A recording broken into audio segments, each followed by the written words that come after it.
Welcome to all. Today Shashtika சமையலில் என்ன பார்க்க போகிறோம்னா, ஒரு சூப்பரான சிம்பிளாக பண்ணக்கூடிய மிளகு குழம்பு எப்படி பண்ணுறதுன்னு தாங்க பார்க்க போகிறோம். பாருங்கள், இது மாதிரி டேஸ்ட்டாக எப்படி பண்ணலான்னு வாங்க வீடியோக்குள்ளே போய் பார்க்கலாம்.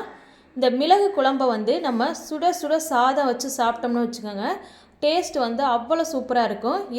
இது கூட அப்பளம் இருந்தால் போதும், எவ்வளோ வேணாலும் சாப்பிட்லாம்.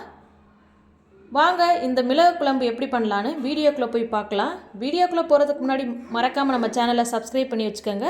அப்போ தான் நான் போகிற வீடியோஸ் உங்களுக்கு நோட்டிஃபிகேஷனாக வரும். வாங்க வீடியோக்குள்ளே போகலாம்.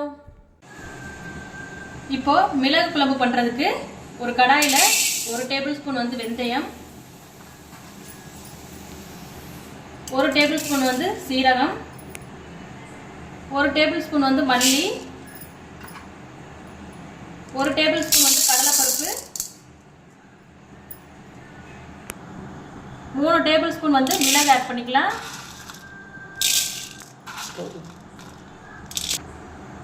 இப்போ இது கூட 4 வரமிளகா, 1 கொத்து கருவேப்பிலை இதை ஆட் பண்ணி நல்லா வாசம் வர அளவுக்கு வறுத்துக்கலாம்.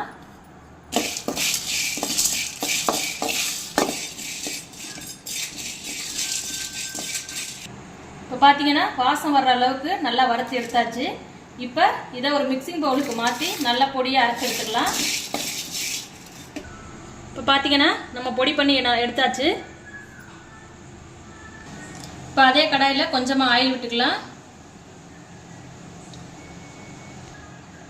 எண்ணெய் சூடானதும் நம்ம கொஞ்சமாக கடுகு ஆட் பண்ணிக்கலாம். இப்போ கடுகு பொரிஞ்சதும் இது கூட 10 சின்ன வெங்காயத்தை ஆட் பண்ணிக்கலாம்.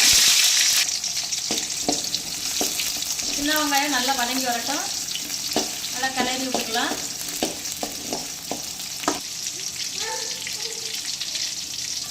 இப்போ பார்த்தீங்கன்னா வெங்காயம் நல்லா வதங்கி வந்துருச்சு. இப்போ இது கூட 5 பல் பூண்டு ஆட் பண்ணி நல்லா கிளறி விட்டுக்கலாம்.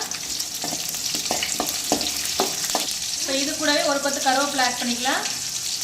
இப்போ பார்த்தீங்கன்னா பூண்டு நல்லா வதங்கிருச்சு. இப்போ இது கூட கொஞ்சமாக மஞ்சள் தூள் ஆட் பண்ணி கிளறி விட்டுக்கலாம்.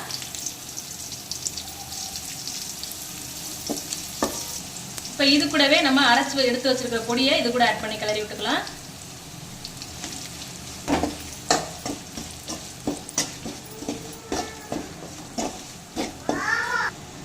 இப்போ இது கூடவே குழம்புக்கு தேவையான உப்பு ஆட் பண்ணி கிளறி விட்டுக்கலாம்.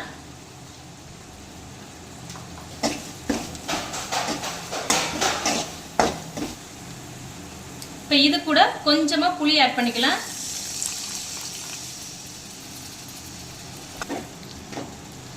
புளியை ஆட் பண்ணி நல்லா கிளறி விட்டுக்கலாம்.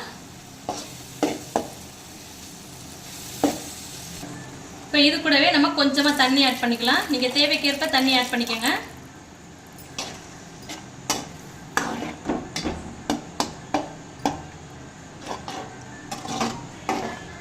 இப்போ பார்த்தீங்கன்னா இதை ஒரு 5 நிமிஷத்துக்கு நல்லா கொதிக்க விடலாம்.